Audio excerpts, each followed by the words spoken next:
Selamat malam, salam super untuk Anda, dimanapun Anda berada. Kembali lagi saya Hilbram Dunar menemani Anda di kesempatan kali ini. Mudah-mudahan kita bisa menjadi pribadi yang lebih super bersama program ini.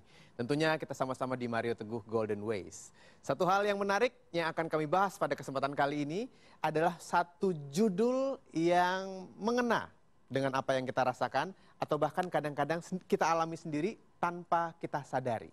Topik di kesempatan kali ini adalah Ojo Ndeso. Apa yang dimaksud dengan Ojo Ndeso? Kita sambut saja Bapak Mario Teguh.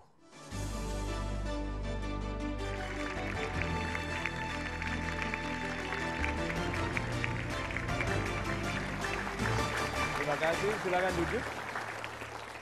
Sahabat-sahabat saya yang baik hatinya, selamat malam.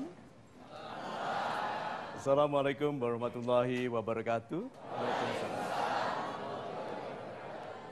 Salam sejahtera bagi kita semua, Om Swastiastu. So, malam ini kita bicara mengenai Ojo Ndeso. Karena topiknya Ojo Ndeso, saya tadi periksa double penampilan saya supaya saya tidak kelihatan mewakili judulnya. Banyak di antara kita khawatir sekali mengenai penilaian orang lain. Ya, setiap orang merasa kurang daripada orang lain. Dengarkan ini, setiap orang merasa kurang daripada orang lain. Berarti sebetulnya setiap orang perasaannya sama dengan kita.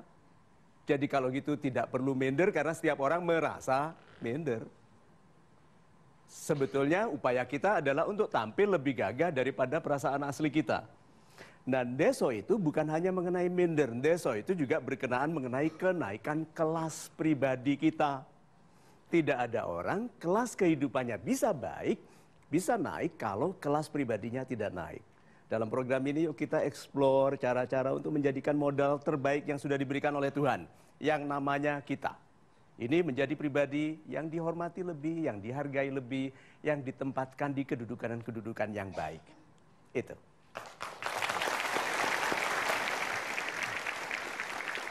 Waktu Pak Mario tadi berbicara sama saya saat briefing tentang Ojo Ndeso, yang ada dalam pikiran saya adalah dua hal. Yang pertama, kalau kita bicara mengenai ndeso adalah sesuatu yang lucu.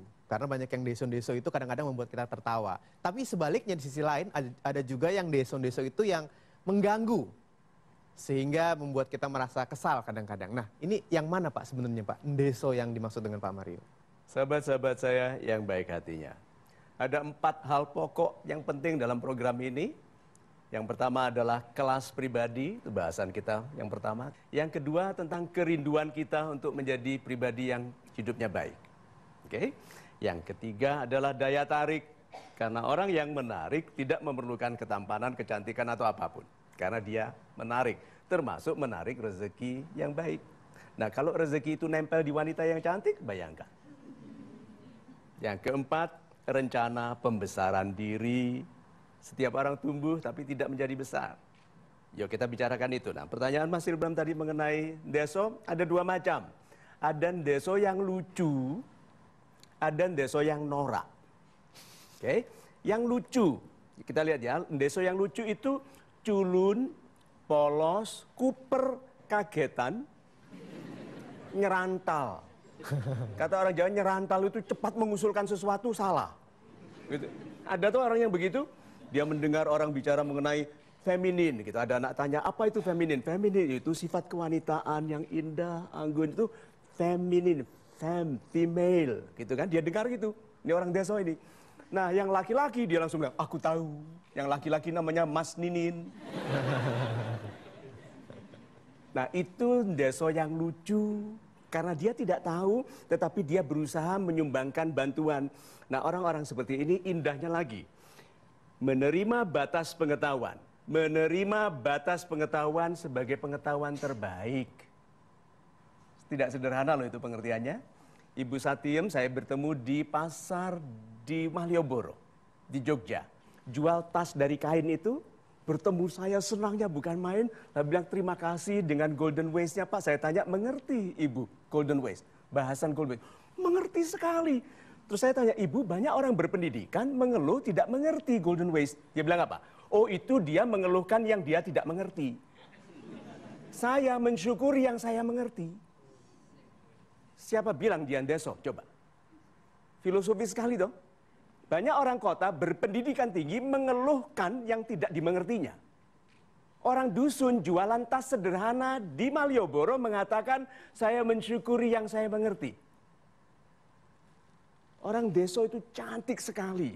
Ini desa yang lucu, yang bisa disayangi, diganti bajunya sedikit, semprot parfum banyak-banyak. Nah, ada yang desa norak. Dengarkan ini, sering kelihatan di TV. Tidak yang minggu malam jam 7 itu. Oke, nah. Desa norak menganggap kekayaan adalah pemulia diri. Pernah lihat nggak orang yang segala sesuatunya berlian dan emas? Karena kalau begitu dilepas dia tidak berharga. Dan dia tahu itu. Sebut orang paling kaya di Indonesia, sebut. Jangan usah sebut namanya, tapi sebut dalam hati. Bukan saya, hampir. Nah, tapi perhatikan orang-orang kaya itu, apakah mereka pakai semua hartanya di badannya? Tidak, malah norak. Orang-orang yang truly rich tidak mengenakan sesuatu yang mahal untuk memberitahu orang lain bahwa dia kaya. Hanya orang norak yang perlu memakai hal-hal yang mahal untuk tampil norak, bahkan giginya pun diganti berlian. Nah, orang-orang norak ini tahu tapi tidak menggunakan pengetahuan. Menganggap orang lain tulul. Itu loh pembodohan-pembodohan masyarakat. Merasa boleh berlaku salah karena berkuasa. Itu norak yang setengah mati loh Pak. Kemudian satu lagi, berlaku palsu padahal ketahuan palsu. Dan tidak malu ketahuan palsu. Dan berkata dia jujur. Nih orang super norak, itu merusak anak-anak kita yang nonton TV. Jadi kalau begitu, yuk kita bangun kehidupan dari norak yang lucu menjadi sophisticated. Yang canggih, yang penting bagi pemulihan kehidupan bangsa. Itu. Dan saya harapkan Anda tidak pindah kemana-mana, tetap bersama kami, terus menyaksikan Metro TV. Kami akan segera kembali, tentunya hanya di Mario Teguh Golden Ways. Janganlah pendapat mengenai kekurangan kita membatasi hak kita untuk menjadi sebebas-bebasnya pribadi. Yang berkelas itu mempunyai jiwa yang berkelas.